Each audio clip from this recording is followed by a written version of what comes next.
Justamente la escuela, la familia, la comunidad y los medios de comunicación, pues tenemos absoluta responsabilidad de preparar a muchachas y muchachos en temas que todavía son tabúes en diversos espacios de nuestra sociedad. Por eso yo me traslado aquí a la sala de entrevistas.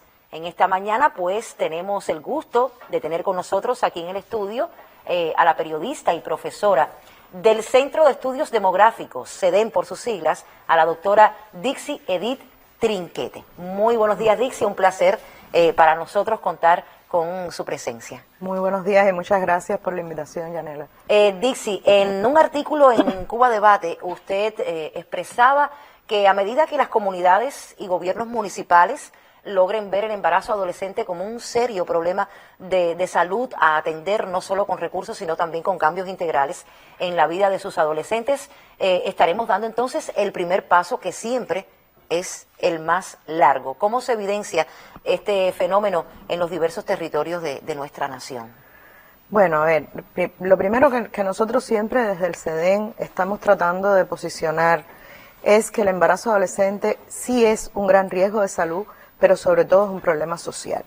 O sea, es muy importante verlo desde esa perspectiva, porque cuando se analiza el hecho del per se del embarazo adolescente, de la fecundidad adolescente, llega esa fecundidad, ese embarazo, esa muchacha embarazada, llega al sistema de salud cuando ya está embarazada. Y hay todo un trabajo antes que hacer, que tiene que ver con la comunidad, que tiene que ver, como decías ahorita, con la escuela, con los medios de comunicación, que está antes de que eso llegue a ser un hecho de salud. Entonces, verlo como un problema social, posicionarlo como un asunto que es de importancia para todas las personas, actores sociales, instituciones, organizaciones, es un primer paso. Con relación al territorio, el embarazo adolescente ha tenido, primero ha crecido en el país. De los años 80 que se había logrado bajar los indicadores de embarazo adolescente, ha vuelto a empezar a subir, y en los últimos, 5 o 6 años, se ha apreciado una tendencia, sobre todo a no bajar, y además una tendencia a que cada vez los grupos de edades más jóvenes son los grupos de edades que mayor peso tienen en la fecundidad, o sea que van ganando peso en la fecundidad del país. No son todavía las muchachas adolescentes las que más aportan a la fecundidad del país, todavía no, pero sí, año tras año se va elevando esa relación entre cuál es el peso que representan del resto de la fecundidad con relación al resto de los grupos de edad. Y eso es muy importante tenerlo en cuenta, porque significa que estamos cambiando un poco, o sea, se está modificando un poco la estructura de esa fecundidad en el país por grupos de edades, y eso no es bueno. O sea, el embarazo adolescente no es lo que queremos cuando estamos hablando a nivel de política de atención a la dinámica demográfica, de estimular la fecundidad del país, no a costa del embarazo adolescente. Con relación a las diferencias territoriales, preguntabas, es cierto que hay provincias que tienen impacto, o sea, tasas más altas de embarazo adolescente, una provincia como Granma, por ejemplo, Camagüey, Santiago de Cuba, pero sobre todo hay municipios dentro de esas provincias que tienen tasas muy altas. Igual llamamos a entender que es un fenómeno que se ha extendido a todo el país, aunque efectivamente hay comportamientos más altos, más graves en estas zonas, es un fenómeno del cual ya ninguna provincia del país escapa, y verlo desde esa perspectiva es realmente bien importante. Por ahí más o menos. ¿Por qué, Dixie, se dice que el embarazo en la adolescencia es un desafío multisectorial e interdisciplinario? Ya te decía, o sea, hay una serie de condiciones sociales, comunitarias, que tienen que establecerse para que ese embarazo no ocurra. Luego, cuando llega el sistema de salud, ya el embarazo está ahí, ya hay una decisión que tomar, ya hay una orientación que dar, la muchacha se va a hacer una interrupción. Felizmente Cuba es uno de los pocos países que tiene la posibilidad de acceder a una interrupción de embarazo gratuita, debidamente practicada en el sistema de salud, pero realmente tampoco es eso lo que queremos, o sea, la solución, claro. Esa no es la solución del embarazo adolescente. Antes de eso hay un asunto que pasa por recuperar buenos programas de educación integral de la sexualidad en las escuelas, en las comunidades, a nivel del sistema de salud, pero desde la prevención, toda esa labor que se hacía a nivel de consultorios del médico de la familia cuando yo era adolescente, que realmente hoy no está pasando. ¿Cómo se está ocupando de eso las comisiones de prevención en los territorios? ¿Qué pasa con esa educación sexual integral que no está funcionando en las escuelas? ¿Qué pasa con las escuelas de padres y madres? O sea, ¿cómo educar a esas familias para que a su vez puedan estructurar procesos conscientes de formación en temas de educación sexual integral? O sea, ahí hay un desafío, obviamente los medios de comunicación, la labor que nos toca. Programas dedicados. Programas dedicados, pero sobre todo yo creo que hay que, en el caso de los medios en particular, que es nuestro... Mensajes de publicidad. Sí. Y sobre todo estudiar cómo le van a llegar esos mensajes a esas muchachas y muchachos. Porque nosotros tenemos muy pocos estudios de audiencia y nosotros realmente hoy no sabemos cómo estamos llegando desde la comunicación a esas adolescentes. No sabemos qué consumen. La mayor parte de ellas probablemente no están viendo, por ejemplo, televisión o no están leyendo los medios a través de los cuales nosotros nos estamos comunicando. Entonces, ahí hay un trabajo que hacer que va más allá de tener el mensaje, de hacer el programa. O sea, ahí hay un trabajo que hacer que tiene que ver con pensamientos más profundos. Una propuesta como calendario, por ejemplo, que fue una propuesta que sí funcionó para públicos jóvenes, pero es curioso porque mis estudiantes de la universidad veían calendario en YouTube, no lo veían en la televisión. Entonces ahí hay una investigación que hacer, ahí hay un pensamiento que poner. ¿Cómo llegar a través de las redes? ¿Cómo llegar a través de las redes? O sea, ahí hay cómo llegar a través de aplicaciones móviles de prevención, que es lo que en realidad está hoy siendo compartido, socializado por estos grupos de estudiantes. Y sobre todo preguntarles cómo quisieran recibir esa información.